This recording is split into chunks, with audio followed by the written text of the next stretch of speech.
In this session of the Purple Coffee Podcast, I speak to Chris Cerrone about burning out and how you have to avoid it.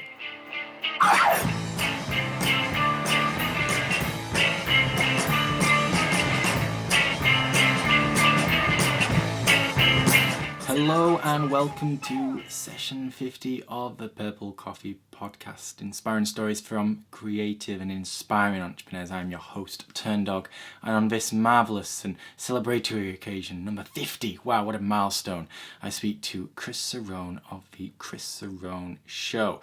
He's a badass podcaster. He does a lot of courses and speaking these days and is generally a go-to figure in the podcasting and business world and is a great help to folk like me. I'm sure folk like you too. But he was kind enough to jump on board with me in the Success Mistake and share that grand faux pas that taught him a great deal about business and life. He's been able to turn it around, transform it into a great success. And his was all around working, grafting. He took on more and more work. He didn't outsource enough. And slowly but surely it deteriorated his health. I mean, he wasn't a particularly badly done guy. Like, he's a fairly healthy dude. He drinks water, he eats quite well, he does exercise, he doesn't drink too much alcohol, stuff like that. But then one day he hit the wall, and his story is a fantastic one. It really is a bit of an eye-opener, and when I heard it I just thought, wow, I can relate to this a great deal. I'm sure you can too. We've all had those run-down days, and more often than not it's because you're not getting enough sleep, you're not drinking enough water, you're not taking care of your health. And at the end of the day, you have one life, you have one body, and no matter how much you do in your business, no matter where you want to go and where you want to take it, it never becomes more important than your body, your mind, your health. So it's a fantastic interview, and I'm going to get straight into it now because, well, you aren't here to listen to me chinwag now, are you? So I'm going to introduce Chris in the way only I can. I've created a little bio in his honor, and hopefully at the end of it you will be able to know a bit more about Mr. Cerrone. So here we go. Chris Cerrone runs a wee podcast that goes by the name of The Cerrone Show. Is this named in aid of him? You may assume so, but in actual fact it's named after Mark Cerrone, a French disco drummer with smash hits including Love in C Minor and Supernature. Nah, just kidding. It's called The Cerrone Show because his last name is Cerrone. And he hops on the mic each week to interview entrepreneurs and overall inspiring individuals about their lives and such. It's rather aces, and you may like to listen to it. Chris is a good man with lots of good things to say. He's found success online, but continues to grow who he is and what he has to offer. I like him a great deal, and he happens to share the same last name as a famous, apparently, French disco drummer. Here's me and Chris chatting and such. Okay, ladies and gentlemen, thank you so much for joining me. I'm delighted to have on the show today Chris Cerrone, who is a podcaster with the Chris Cerrone Show. It's all about interviewing entrepreneurs and amazing people. He's had some truly great guests, and it's grown very, very quickly in a very short space of time. And he's an entrepreneur in his own right too, doing lots of cool projects. So first of all, Chris, thank you so much for joining me. I should be thanking you. It's an honor. This is going to be fun. I'm excited. Thanks for having me. Oh, the pleasure is all mine. And I recently connected with Chris, so it's been great to finally meet him and to have him on here so he can share his great mistake. For those regular viewers and listeners will know, this is in aid of the Success Mistake, a book I'm writing about an entrepreneur's great faux pas and how they turned it around like 180 and made it even better than it was initially. So we're going to get into that into a few minutes, but first of all, Chris, I'll pass it over to you so you can just explain a little bit about who you are and what it is that you do over in America. Yeah, absolutely. So I guess in its most basic form, I am just a guy that wants to talk to interesting people over the internet. I prefer live, I prefer in person, but I like interesting conversations. I like learning new things. I like talking to people. I like, finding out something about somebody that I may look up to that I had no idea even existed. So, uh, so it makes sense why I started a podcast, because I get to do all those things, right? And I constantly have to remind myself that that is pretty much all it is and all I do. I go down these paths, and I open all these doors of new opportunities and new relationships and whatever. And I just walk through them and I say, okay, here's where I'm at. At the end of the day, I'll know I'll be okay. Uh, I'll have fun. I'll be fulfilled, and that's pretty much it. Fantastic. And I'm sure you've met some great people in what is a Oh short yeah, amount of time. I mean, you only started in February 2014, right? February 12th. And as we're recording this, it's September. So yeah, it's been very short in hindsight, but it feels like I've been doing this for like years and years and years. Yeah, and it started to take off. You've now got a co-host, and you're starting to take things, well, not I suppose into real world, still online, but taking things away from the podcast and expanding and diversifying. Yeah, absolutely. I started the show by myself in my closet, with actually the microphone that I'm using for to do this. Since then, the show has grown. I've moved my studio out of the closet. I've got a whole professional setup now, and as you mentioned, I now have a co-host as well, and she's been on, I'd say, for about the past 2 months, is when she joined full time. Yeah, and tell us a little bit about obviously the group you're doing. It's kind of a bit of a take on the mastermind and everything. So. Yeah, it's I like how you worded that. To take on a mastermind. It was born out of a frustration of masterminds and one-on-one coaching and internet marketing and selling and just all the other stuff that I noticed. And my co-host Lacey and I, we wanted to do something like that, but we didn't. We were those people that were on the sidelines kind of talking crap about everybody.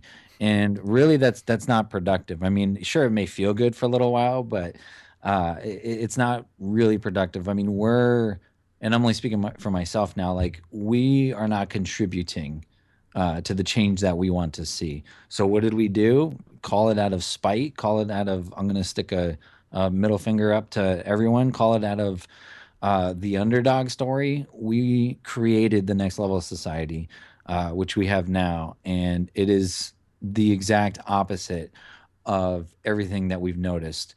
Meaning, if we saw somebody do something we didn't like or we thought what was messed up or unvalue, we're going to do that, but we're going to do that so much and so hard and 10 times more that it's going back to the middle finger. It's like you charge people X amount for this advice. Well, we're going to do it for less and we're going to give them better advice and we're going to help them grow, scale, and monetize whatever their business is, online or off.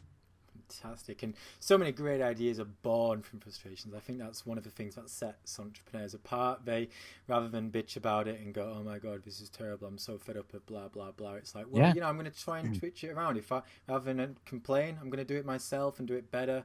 And like you say, stick the middle finger up to these people who are doing it wrong in the first place. So I'll be putting links to Chris's show and also the Next Level Society below this video. So check all that out.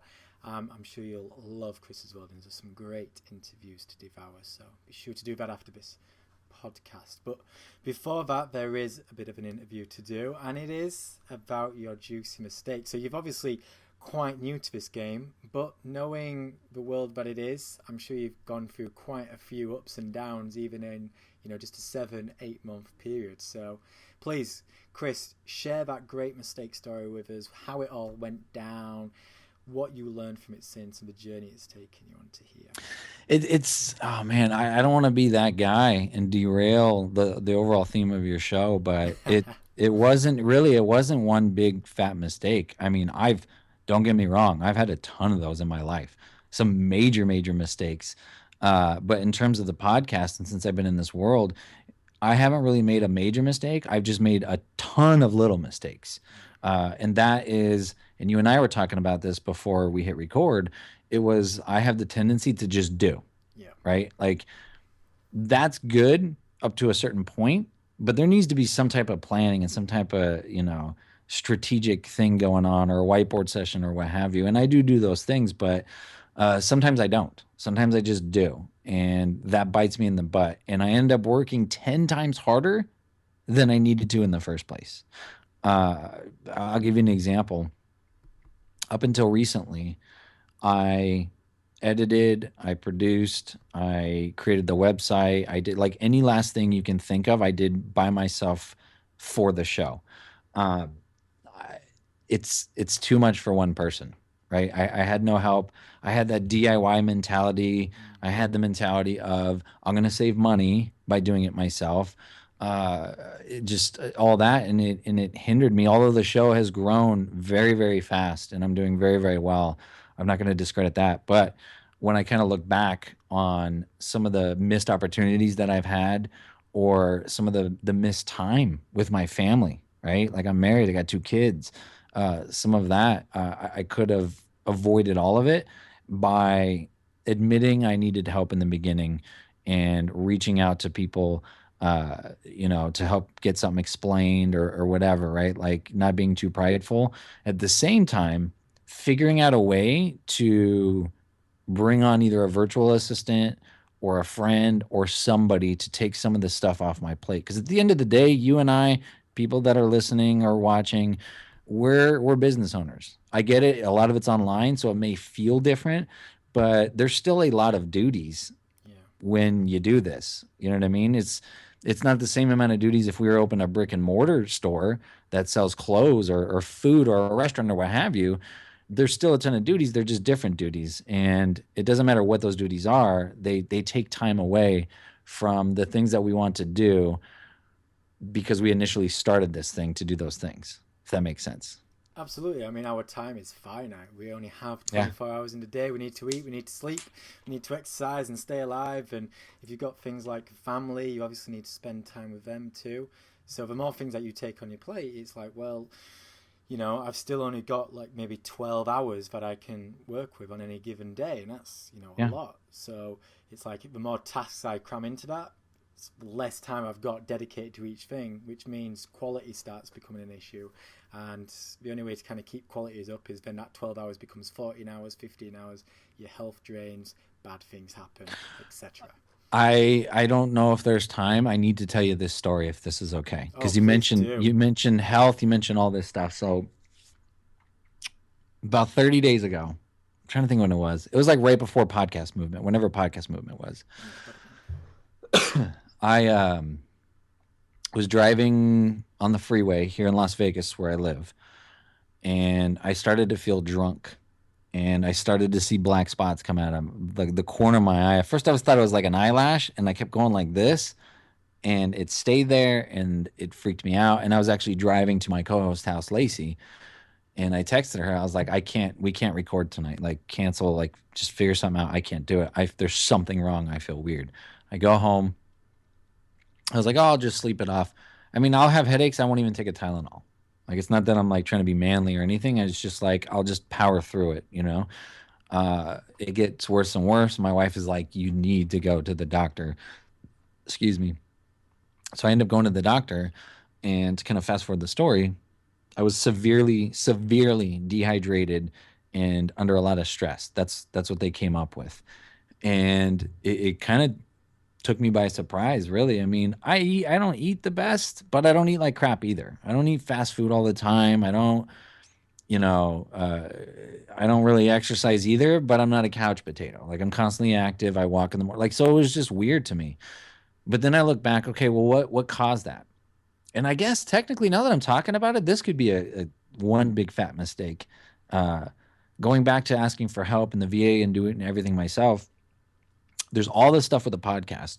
There's all this stuff with Next Level Society. There's all this stuff with the speaking engagements that I'm doing, and there's all this stuff going on, and I'm doing coaching calls, and I'm recording interviews, and I'm networking, and all this stuff, and I kind of looked back. Okay, well, what possibly could have caused this? Well, I'm up at, depending on which week it is, anywhere between 4:30 and 6:30 in the morning. I go until uh, sometimes 10, 11 midnight is when I'll stop. There will be fat gaps in between where I'll eat dinner or whatever, right? Maybe hang out with the boys for a little bit. But uh, what was going on is those days started to get longer. Those gaps, those breaks, the spending time with my family got shorter. That got affected big time. The show got affected because on top of all this, I'm doing consulting, private consulting. People hire me out. So everything was just it was crap. the Yeah. show started to decline in terms of its value and how I felt about it. Like I used to be proud of my show, and I am now, but there was definitely a gap when all that was going on where I felt like I was putting out subpar content, really. So that trip to the hospital really, to use like a boxing terminology, it like rung my bell and it made Yeah. me open my eyes. I ended up terminating a private consulting client that made up a ton of my income, but it was just needed, right? And I started to make a bunch of changes because, again, going back to what I said, I started this to live a certain lifestyle. I'm not living that lifestyle. In fact, I'm living a lifestyle that was worse when I was working in corporate America or working for someone else. So, Man. And all of those small things, individually, you think that's not too bad. I've got speaking, I've got the podcast. These are all yeah, separate, they're yeah. manageable. But then when you start to break it out, it's like, oh my God, I'm cramming so much into my day. I'm not able to give my full attention to any one thing. So the quality's not as Yes. good. And all the Yeah. while, slowly but surely, I'm just chipping away at my health, chipping Yeah. away at my sanity. I've becoming complacent. I'm becoming tired. And I think this is something that every single entrepreneur, especially people in the early days when it is hard to kind of outsource, one, the money's not necessarily there, and two, you've still got this tight ownership over everything. You're scared Hmm. to let anyone else kind of take advantage of it. It's like, well, it's mine. I'm the only one who can do this. So in Yeah. the early days, it's really hard, and it's so easy to burn out. Yeah. And that's pretty much what I did. I mean, I didn't burn out completely. The show didn't stop. Next Level Society didn't stop. Private consulting didn't stop. Speaking, like, none of it stopped. It definitely was affected, but Yeah.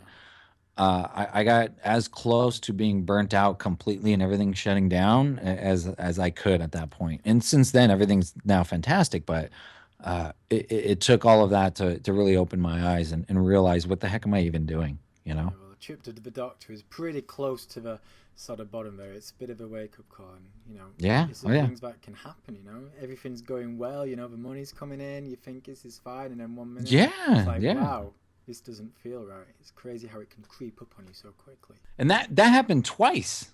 Not well. The first time is the story I just told, but or I'm sorry, the second time. The first time was kidney stones, and that was within a 30-day period. So somebody, something, somewhere was trying to tell me something. I just wasn't listening until it got to that point where I felt drunk driving down the Yeah, street at 3:30 in the afternoon when I know, sure as you know what, I was not drinking or anything. It was just weird. yeah, and I imagine being where you are, dehydration's kind of something that can creep up on you very easily. For other parts of the world, it could be something else. It could be cold. You're Yeah. not looking after yourself in that sense, but Yeah, I mean Las Vegas, it's not uncommon for it to get to 120, yeah. 125 degrees out. I'm born and raised in Vegas, so I can handle it better than most. But when you add in that plus the stress that I was putting myself Yeah. through, plus all this other stuff, like I forget to eat and drink. That's why you probably see me drinking water during this interview because now water is my best friend. I know that's not like the answer to all, but like I was even forgetting to freaking drink water. So Yeah. Well, I just think this is something that so many young entrepreneurs and new entrepreneurs can emphasize with because it happens quickly, and especially in the early days when you need the money, you think, well, maybe I don't have time for all these ideas, but not one idea is working out, so I'm gonna have to like, slice my bets a little bit here. I'm gonna have to try yeah, this, and I'm gonna have to try that because I'm hoping one of them will strike gold. But in the meantime, I'm gonna have to hustle and keep pushing on everyone. And I know I'm in very much in that position right now. Several things going on, and you're just kind of waiting for one of them to hit gold, and then when one does, oh crap, what am I going to do when all this thing comes together? yeah, But when yeah, you're trying to make a living, it's not always as easy as just saying, oh, well, I'm going to take a step back. yeah, oh yeah. So, what's the difference these days? Obviously, that was a big sort of turning point for you. Trip to the doctor is always an eye opener. So, what couple of things did you do to kind of get a hold of everything? The first one I did, and I think I referenced it, was I cut loose a client. Yeah, One that was overstepping boundaries in terms of what was expected of me, what I expected of them. They made up, if I can say, they made up about 5 grand a month for me. So that was not an easy pill to swallow. But no, when I sat and looked, okay, and I don't know why I started with the consulting side, but I started with the consulting side and okay, what's taking up the bulk of my time? What do I need to cut loose? All the answers kept pointing to this particular client, and I did not want to. It took me a couple of weeks to finally do it, but I had to. So I did that. I got way more organized in how I do everything from the interviews and the scheduling to even my email and how I operate within my email. Now, just to kind of go along with email, I have a little system where my email is pretty much at zero every day. Like a couple hours will pass, it'll build up, but by the time I lay my head down, it is at zero every day. That alone is helping me out tremendously. Yeah. Keeping a better schedule, just all these different things that I'm trying to be more efficient with my time, and also be okay when I can't go and do something. Does that make sense? Like Yeah. if I can't go to some event, or if I can't be on this interview, or if I can't do that, like I have to say no. I have to learn how to stop saying yes all the time and then be okay with that decision. So, I think that's another thing a lot of new entrepreneurs struggle with too, because you get so used to saying yes because yeah. opportunity is in yes, and it's like, well, I can't afford to say no. I need to kind of make this happen. But then after a while, when it starts coming together, it's like, wow, I need to start saying no. But I've not really ever said no along my entrepreneurial journey so far. I've just kind of said yes to everything because that's where opportunity lies. So learning to say no is harder than it seems. Yeah, I mean, the interviewing and being on interviews, I'm not gonna lie, I'll probably always say yes. But like certain things will pop up, or events or what have you, like that I just can't go, or I shouldn't go, or what have you. Like I'll give you a real life example. Sorry for coughing in your face. Last week was an extremely heavy week, and there was also a lot of very very late night things, and I need to, although maybe I didn't so much do it last week, but I need to learn how to say no to certain things that I don't need to be at every last meetup or event or talk or whatever's going on, right? I'm still going through that now, and I'm still struggling with that. So I don't want to like come off as, yeah, I went to the hospital and I had an epiphany and everything changed and now I'm like great again. No, like I'm a human being. You know what I mean? A lot good has come from that, and I have been propelled into a better state than I was before in terms of organization and balance. But it's still an issue that I'm still working on. You know what I mean? Yeah, it's not just an overnight success. I mean, these things do Exactly. take a while to kind of get used to. And Yes. you also Yes. mentioned earlier about letting go of your business a little bit, because that is always very difficult in the start.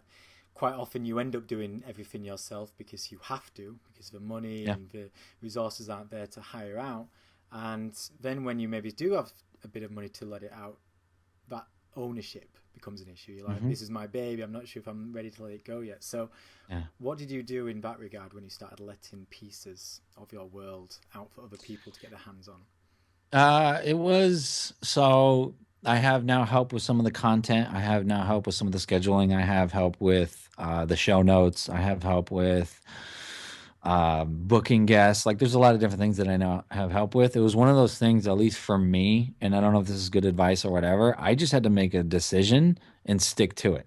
I Yeah, like once I crossed that line, there's no half-ass in it. There's no like, oh, I want to go back, or oh, I want to do this. Actually, I changed. Like, no. Like, if I made the decision to outsource some of these things, or to at least get help with a lot of them, then I needed to just take it on the chin, regardless of what I'm feeling, and just go through with it.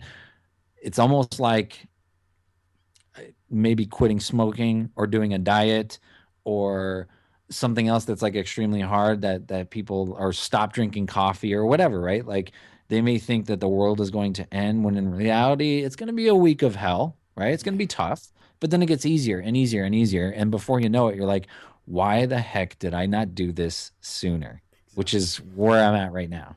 Yeah. Oh, that's fantastic to hear. And it is always a tricky one, kind of giving that ownership up. I know that when I started, I was very much like, I just want to be a one man band. I don't like the idea of Yep. having employees or I'll just kind of keep everything at a level where I can maintain it myself.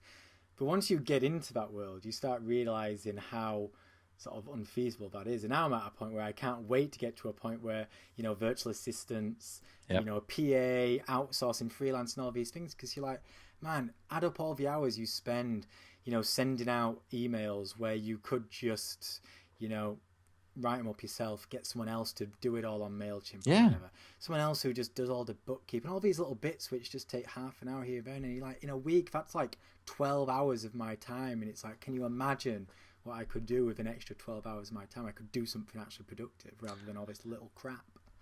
I just got back from a trip with my family. We went to California just to go to the beach. It was just a real quick couple there, right? Sunday night we're driving back, and before I would get anxiety on a Sunday night because I have shows that air Monday, Wednesday, Friday. Mm. That didn't happen, and I thought about it, and I'm like, why? Like, why do I feel weird right now?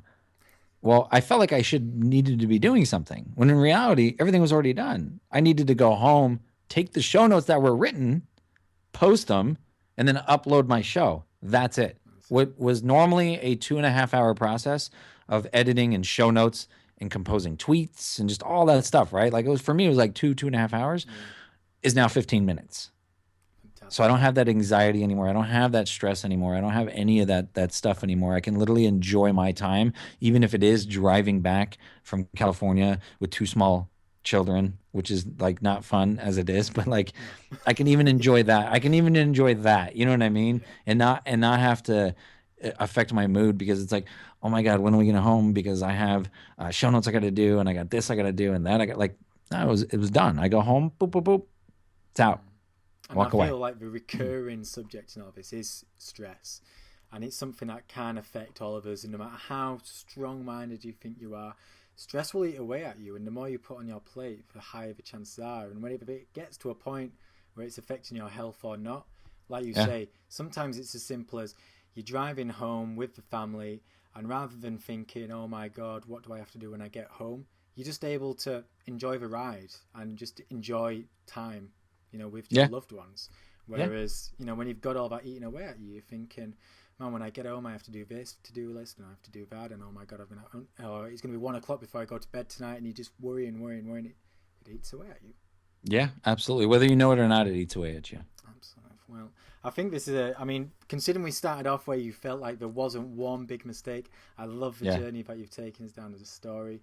It is such a big one I feel like every entrepreneur at some stage in their career, probably several times for most people, where stress will Hmm. get to a point where it just consumes you. And hopefully, most people don't have to get to a point where they take a trip to the doctor. But I feel like a lot of entrepreneurs do. And Yeah. hopefully, it's just not like a serious Yeah. sort of illness Yeah. like it was for you. It was dehydration, not too bad, but it's a big eye opener. So, I suppose to finish things off, if you could just create a couple of actionable points for that entrepreneur at home who feels like, oh my God, come to think of it, I am a bit tight in the chest, I am a bit stressed out, I have taken quite a lot on. What couple of things could they do starting really as of today to just get some of that freedom back? Oh man. Uh, well, I guess the first, if especially if you're doing things online, is work on your email. Mm. Like you need to, like I swear by having the inbox zero or whatever people are calling it these days, my inbox is now my task list for the day. Everything needs to be done before I go to bed. I created folders like completed folder, to do, things like that. Once they're done, they get, because look, you'll get an email and it's obviously not going to be done during that day. So I'll drag it in the to do folder, Yeah. but I don't let that to do folder get bigger than 5 items. Like it's now I'm obsessing about getting everything into the completed folder, you know? Um, to kind of go along with the email is my calendar. I would book interviews or be booked on interviews and then plan everything around that. I would let I would let my show or the people asking me to be on shows dictate what I did with the rest of the day. Now what I do is I have blocks of time of when I do things, right? Okay. From this time to the and it's I'm still figuring this out myself. It's still very general. I'm not to the point where it's like 8 to 8:15 cereal, 8:15 to whatever shout. Like no, it's like okay, for these couple of hours I'm interviewing. For these couple of hours I'm working on Next Level Society. For these or whatever. I block it out in times and I try to stick to it as if it was like my religion. Yeah. And I've been doing a good job. I mean, of course, things bleed over, there's slip ups, but those were the two big ones for me was my email and my schedule. I mean, I think this is something that the majority of people can understand with. Like, not everybody will have podcast interviews, but something that often affects people in the entrepreneurial world is, going for coffee, having meetings, that kind of thing. And again, you can say, I'm having a block where I'm going to be meeting people, whether it's in my own business or networking events or whatever. Yep. And again, it's like, take ownership of it. I'm not just going to say yes to everything. If it fits in a particular block, or if people can fit into my block, great. If not, we'll leave it for another day. But between whatever hours I'm going to be working on this task, I'm going to be working on these set of tasks, and just stick to that plan. A couple weeks ago, blocked off some time to go eat with my wife during the middle of the day for lunch. Like, as silly as that may sound, but like I need to be that militant about it. So I blocked the time off.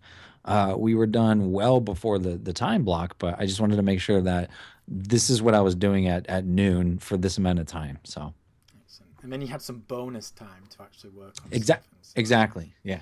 well, it's been an amazing insight. Thank you so much, Chris. And yeah, I just love the journey of how you're still new to this game. It's not even a year old, but it grew fast. And for some entrepreneurs, it grows at a snail's pace. It's a different kind of grind. But some people, they do grow at a fast pace, and that stress can eat up at you very quick. So it's great to hear that you had that warning sign and you took a step back. And although you are still figuring out all the ins and outs, you've certainly taken a good hold on things. And I'm sure it'll set you in good stead going forward. Thank you. Well, thank you so much. It's been an absolute pleasure indeed, Mr. or Mrs. Viewer. Thank you for watching and listening. So yeah, from me and Chris, cheers. And there you go, ladies and gents. Thanks so much for joining me on today's session of the Purple Coffee Podcast. And a big thanks to Chris for sharing his great story and being part of not only this podcast, but the Successful Mistake, a book that's getting ever closer by the day. It's very exciting indeed. And I think it's something we can all take from Chris. I mean, we all have a health, and there's times when you're in a new business or even a more established one when the work just creeps up. You have longer days, you have shorter nights, you're not focusing as much on your health, your eating, your diet, how much water you're drinking. And over a course of a few days, it's fine. It's probably not going to kill you, but over the course of weeks and months, well, that's going to have a really negative effect. And it certainly landed Chris in a spot of bother, a true eye-opener, which made him look at not only his health in a different life, but how he interacts with his business. It led to more outsourcing, it led to more taking a step back and strategizing, basically looking at the bigger picture. And your health, my dear friend, is the biggest of all big pictures. So I hope you've taken a lot from it. I urge you to jump online and check out Chris and his world, check out his podcast. It is super awesome. And you can do so by visiting tdog.co/purplecoffee50. That's tdog.co/purplecoffee50. All the show notes are there and links to Chris's world. And if you have a few spare minutes, please consider subscribing on iTunes and leaving a review. It really does help a podcaster like moi. And that is pretty much that. Thank you ever so much for joining me today, and I will speak to you soon. Keep it cool and breezy. Have an awesome one. Cheers.